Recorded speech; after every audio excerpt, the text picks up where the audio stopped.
Financial planning గురించి మాట్లాడుకుంటున్నాము ఈ రోజు మా శ్రీదేవి డ్రామా కంపెనీలో. At the same time financial planning ఎంత ఇంపార్టెంట్ అనేది కూడా తెలుసుకుంటున్నాం. ఇక్కడ చాలా మంది వాళ్ళ పర్సనల్ ఎక్స్పీరియన్సెస్ షేర్ చేసుకుంటున్నారు. మరి ఫైనాన్షియల్ ప్లానింగ్ స్టార్ట్ అవ్వాలంటే ఫస్ట్ ఫైనాన్స్ రావాలి. సో మరి ఫైనాన్స్ అనేది మా ఫస్ట్ శాలరీ నుంచి స్టార్ట్ అవుతుంది.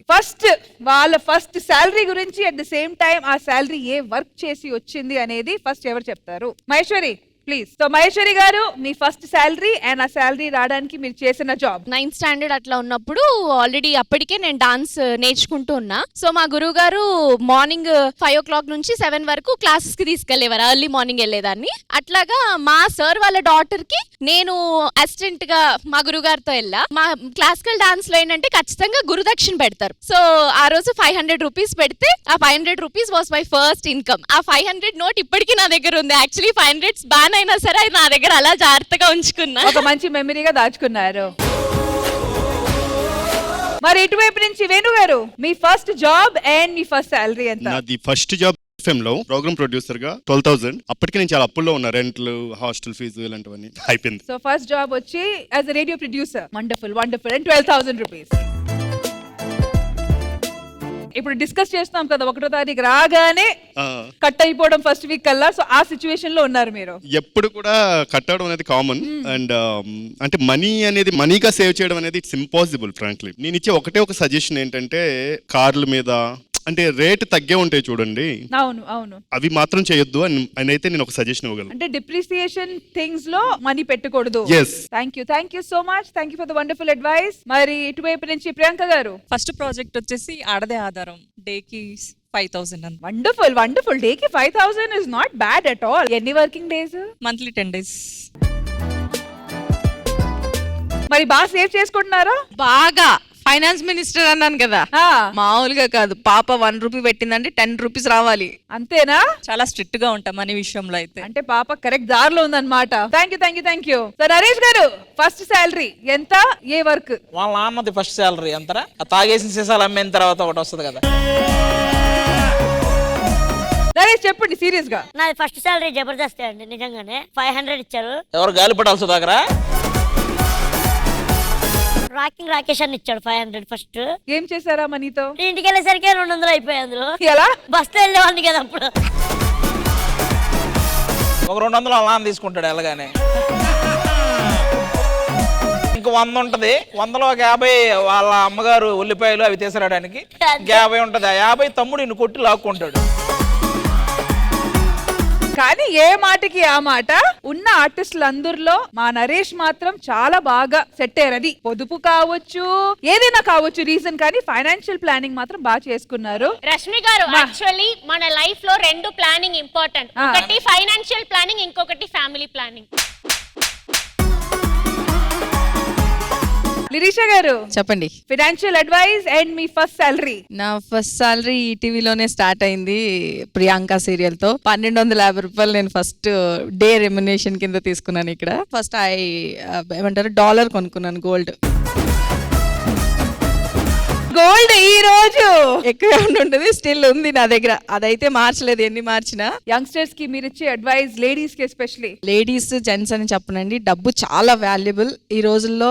ఏమంటారు, అన్నం అడిగినా ఏది అడిగినా ఇచ్చేస్తారేమో, డబ్బులు అడిగితే అవసరం అంటే ఒక్క రూపాయి కూడా ఎవ్వరు ఇవ్వరు. సో దయచేసి డబ్బులు దాచుకోండి. వచ్చిన 10 రూపాయలు అట్లీస్ట్ ఒక 5 రూపీస్ లేదా 2 రూపీస్ అన్నది సేవ్ చేసుకోవడం నేర్చుకోండి. Thank you.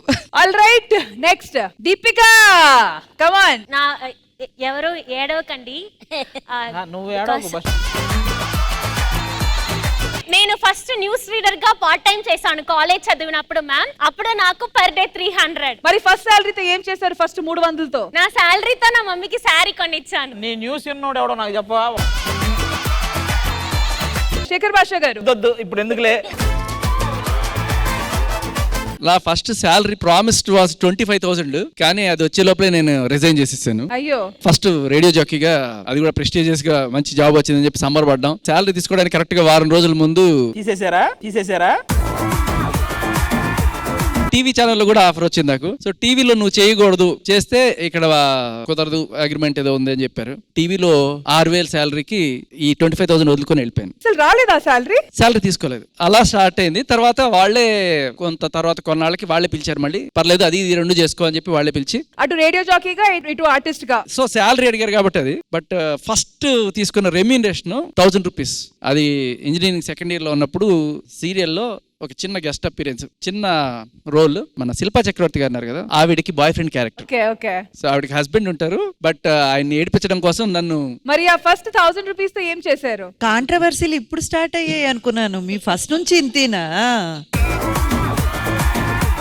సో ఇప్పటికీ ఆవిడ ఎప్పుడు కనబడినా కూడా, ఇందాక కనబడినప్పుడు కూడా ఏ మై ఫస్ట్ బాయ్ ఫ్రెండ్ అంటుంది ఆవిడ. అయితే ఈ కేసు ముందు తీయాలి.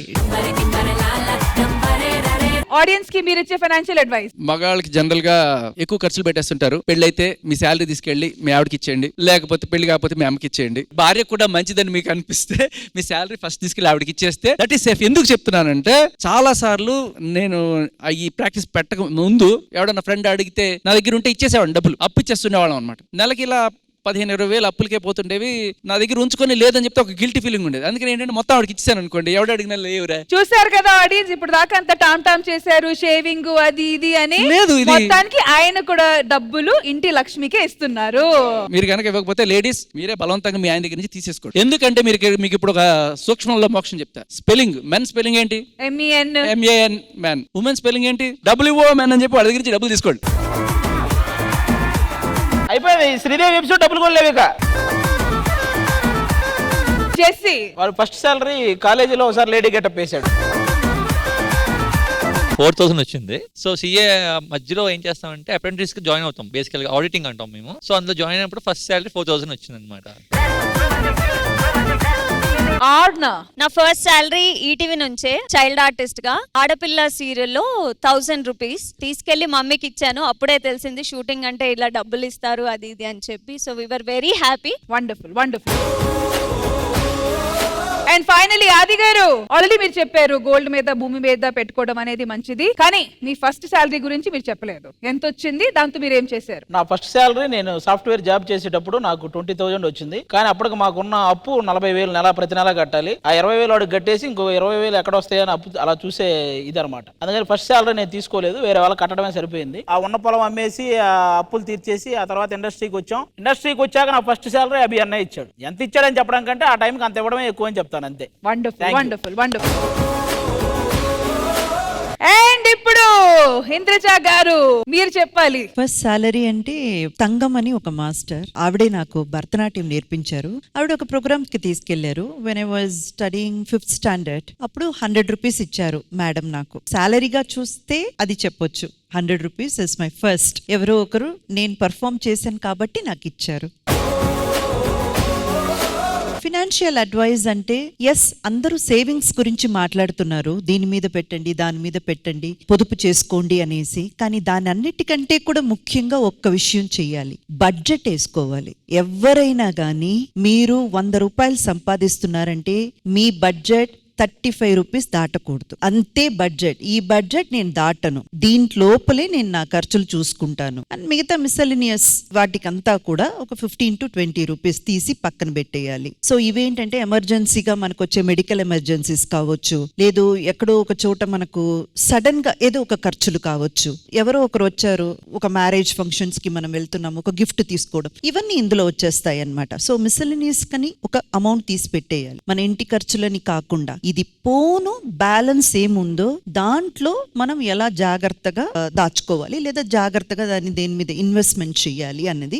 దీంతో పాటే ఒక విషయం చెప్తానండి, ఇది మరోలా అనుకోకండి. అవసరం అన్న ఎవరో ఒక్కరికి ఒక్క రూపాయి అయినా హెల్ప్ చేసేయండి. మీకు వచ్చే డబ్బులో ఇది దేవుడికి, ఆ దేవుడికి అనే డబ్బు తీసుకెళ్లి హుండీలో వేయకండి. అవసరం అనే వాళ్ళు మీ పక్కనే ఉంటారు, వాళ్ళకి ఇవ్వండి. నేను చెప్తున్నానండి, ఆ అమౌంట్ 10 times లేదా 100 times గా మీకు బ్యాక్ వస్తుంది. అది కూడా ఒక రకమైన ఇన్వెస్ట్మెంటే. వాళ్ళకి హెల్ప్ చేయండి, అది మీరు దేవుడికి చేసిన హెల్పే, అది మీకు మళ్ళీ తిరిగి వస్తుంది. Wonderful. Thank you so much Indraja గారు. బడ్జెటింగ్ అనేది చాలా ముఖ్యమైన విషయం మీరు చెప్పారు. Thank you. అండ్ ఇక్కడ ఉన్న వాళ్ళు కూడా అందరూ మీ సాలరీ మీరు చెప్పండి. నేను సంపాదించుకున్న డబ్బులు అనేది నా స్కూల్ ఫేట్ లో నాకు క్యాండిల్స్ చేయడం చాలా ఇంట్రెస్ట్. 10th స్టాండర్డ్ లో ఉన్నప్పుడు స్కూల్ ఫేట్ ఉంటది కదా, నేను క్యాండిల్స్ చేసి అది అమ్మాను. స్కూల్ ఫేట్ లో అమ్మి ఐ మేడ్ 1200 రూపీస్ ప్రాఫిట్. అప్పుడు చిన్నపిల్లని స్కూల్ ఫేట్, సో పేరెంట్స్ అందరు కూడా ఎంకరేజ్ చేయడానికి కొనేసి తీసుకొని వెళ్ళారు. సో మొత్తానికి 1200 రూపీస్ ప్రాఫిట్ చేశాను. Madam, financial advice. నేను కూడా అధిగారు లాగా భూమి మీద గోల్డ్ మీద ఎక్కువ నమ్మకం పెట్టుకుంటా. మోస్ట్ ఇంపార్టెంట్లీ మీరు 35% అన్నారు కదా, నాకైతే నా తాతగారు డబ్బులు రాగానే 70% savings, only 30%. Don't fall for fall show off. So all I can say is, and also me financial matters ఎప్పుడు ఎవరికి చెప్పకండి. ఎంత ఉందో అంత దాచుకోండి, అది మోస్ట్ ఇంపార్టెంట్. ఎవరన్నా సరే ఇక్కడికి రావడానికి మనం ఒక కార్ అనేది బేసిక్ మెయింటెనెన్స్ కోసం పెట్టుకోవాలి, ఏ కార్ అయినా సరే. అబ్సల్యూట్లీ. అందరినీ కార్యక్రమం అంటారు కాబట్టి దీన్ని కార్యక్రమం అంటారు.